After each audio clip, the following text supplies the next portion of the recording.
So this is the vibration of source energy, of origin, of beginnings. So it's a holistic renewal. Now, a holistic renewal for you and me, listen up, because this is important. At least it's important to me because I'm doing it. It's a renewal of nutrition, oddly. Take a look at your nutritional habits and see what now has to be dropped away because it doesn't serve you anymore. And then nurture yourself a bit better. Somebody was sharing with me this morning, a dear, dear friend, who I was kind of explaining, geez, I've slipped back into that sort of sense of sadness again, to the point where I was wondering, geez, did something sad happen on the planet? What's happening? Why would I feel this? And she is so brilliant when it comes to herbs and things like that. She said, geez, Elaine, you may have a trace mineral a trace mineral deficiency, because that all sadness and trace mineral deficiency have an alignment. Well, if you've done any research with the food kingdom and the soil and the GMOs, etc., it would not surprise me if everyone in the United States has a trace mineral deficiency, because there is a permeating sense of sadness and sorrow. Well, maybe we're all just mineral deficient. If you need any information on that or wonder who this gal is that could provide such information, I have her name, rank, and serial number, and it is someone who has integrity, and I feel very comfortable in the knowledge base. And, if you need that, good. If you don't, okay, you don't need it. So as we weed through the jungle these days, it takes a little time to ferret out where's the integrity. Well, that was finding my dentist.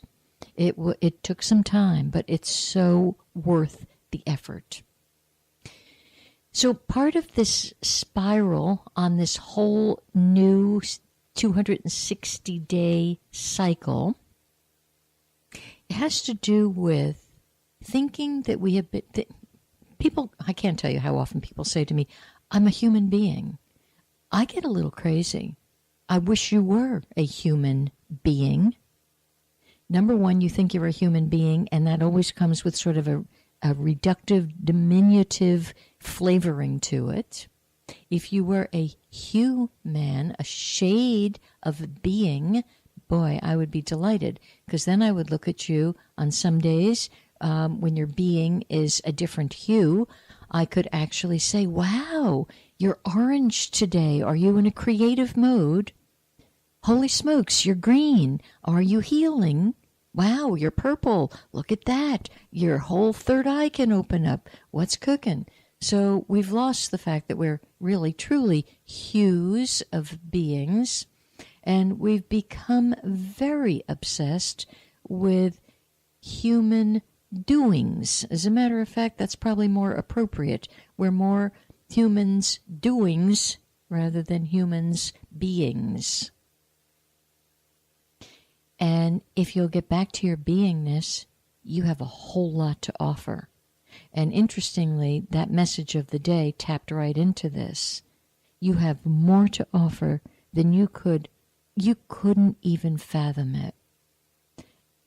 As you're really the human being correctly, you actually glow. Your colors change. People see it. Your hair is stronger, if you still have hair. Your eyes twinkle. You stand up straighter. So it's through being that you shape your life experience, not through doing. And of course, Americans have become addicted to doing. As a matter of fact, to feed the addiction, hi, what are you doing? And we feed the addiction. So watch your words, okay? And as you find that beingness, you will feel larger, more expansive, okay? So the last day, the first and last day of the cycle that began 260 days ago was September 6th of 2016. If you can reflect for a little bit, don't do a whole lot of, hemming and hawing about it, but reflect on what was happening between September 6th, 2016 and May 23rd, 2017. Because here's where you can actually look at the spiral, because it's going to repeat itself perpetually. It's ongoing. However, you can at this time take a good look and drop what no longer corresponds to your upward mobility. Now, that's going to be yours to do. And it's, as you see what the heck happened for these days, review the journey. Look at the inner and outer. Because we actually went through 9 galactic moons. And reflect on it. And take this last day before the new cycle to integrate all that you have realized, learned, and experienced. And honor and thank all that you have undergone in the last 260 days. I have a couple of dear friends. They've undergone such physical initiations to be almost overwhelming. But learn from it, realize it, honor it. The big thing is honoring it and see where you have grown to. What have you had to let go of because of situations that you've been in? Have you had to let go of beliefs about your healing? Have you had to let go of relationships? Some of you have had to let go of your belief about money and finances. Some of you have had to let go of your houses. Not necessarily in a way you were forced to, but in a way that time to go. It's time to evolve and spin upward. So I'm going to really encourage you to take the rest of this day, take this time and space to really get that sense of profound intimacy and take that intimacy to support your new cycle. Nobody's going to do it for you. And this restart or recalibration, it does offer you an invitation. Now, the way they put it, an invitation to forgive your mistakes and inadequacies of the past cycle. Well, that's all well and good, except I take exception to that. All right, and here's why. I think you have an invitation to breathe better and expand more and to let go. I'll give you that. But the word forgive, if you'll get a copy of my spiritual law under the law of forgiveness, forgive actually means give for. Give up your old for the new.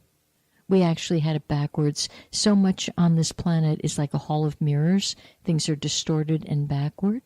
So it's a case of, look you have an invitation to give up your old for new. And when they say mistakes, now they have put it in parentheses, in quotation marks, and inadequacies, I take exception with that as well, simply because with my great appreciation and greater clarity of non-duality, truly there have been no mistakes.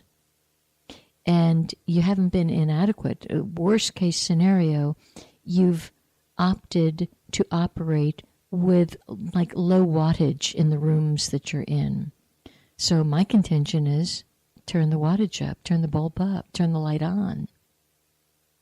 So I can't for the life of me tell you that the is ever inadequate or has ever made a mistake.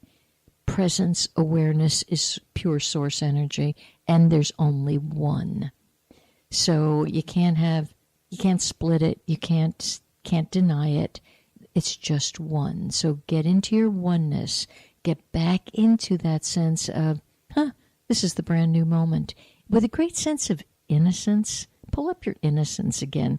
Innocence does not mean you've lost your virginity. It does not mean that. Innocence means you can really look at that butterfly and invite it to land on your finger and appreciate the pulsing of its wings and, the simplicity of looking at the grass and telling it how beautiful it is and that you appreciate its growing. So all of these things in their simplicity, they bring a sense, they restore wholeness to you. That's what it does. It restores your understanding of your wholeness. We've had to travel very far from that point of innocence that we're born with. And it was naturally so, and it's not a bad thing. The innocence of a child is beautiful. It's so fresh and sticky fingers and happy little hugs and sticky kisses. Beautiful. And then when that starts to dissipate around the age of 6, and then you spin more into learning about the whys and wherefores and the minefields of life, eventually you drop the minefields and you learn once again of the innocence and the simplicity.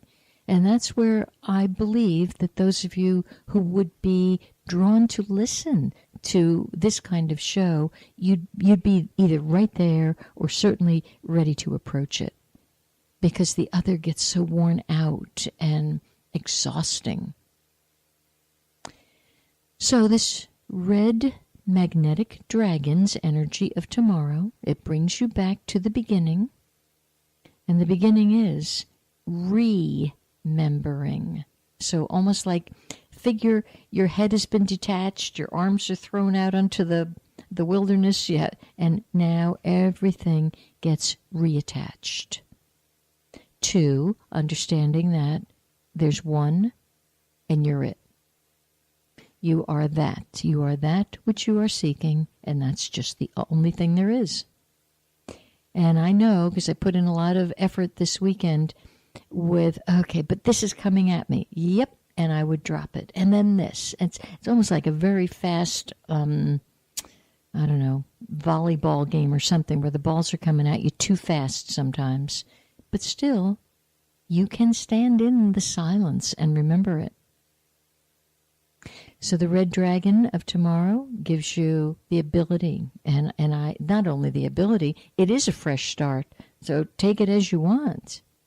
You are refreshed, reborn, recalibrated, and it's a mindfulness thing or a mindless thing, whichever way you want to look at it. In my mind anymore, I'm trying to become mindless. Less mindful and more mindless. I'm out of the mind these days. Which is really good, because people have always thought I've lost my mind. And now I can happily say, you got it. I did. It's fantastic. So if any of you want to comment on any of that or have any questions, now's your time with an open line, 321-806-3159. 321-806-3159. If I didn't put you all to sleep with my droning on here. Okay, so, going up that spiral, the big deal about it is more and more you will have the opportunity to step out of duality. Now, that being said, I was getting back this weekend for many reasons, once again into the I Ching or I Ching, depending on which part of the country you're from and how you like to hear it pronounced. But that book, and I began to search more deeply into some of the materials I have about it, and it led me back to the Tao Te Ching. Now, the Tao Te Ching was written 500 years before the I Ching. And the I Ching was written before Feng Shui, and Feng Shui stands on the I Ching. And the I Ching was certainly written well before what stands on it now, which is your computer. So I do have a caller. Hi there. Hi, Elaine? Yes. It's Linda calling from Arizona. Hello, Linda from Arizona, that I have guilt over my eyeballs that I haven't returned your call. Oh, no. Remove it, quick. Okay, fast. fine. But I'm thinking of you. I feel that. Okay, good.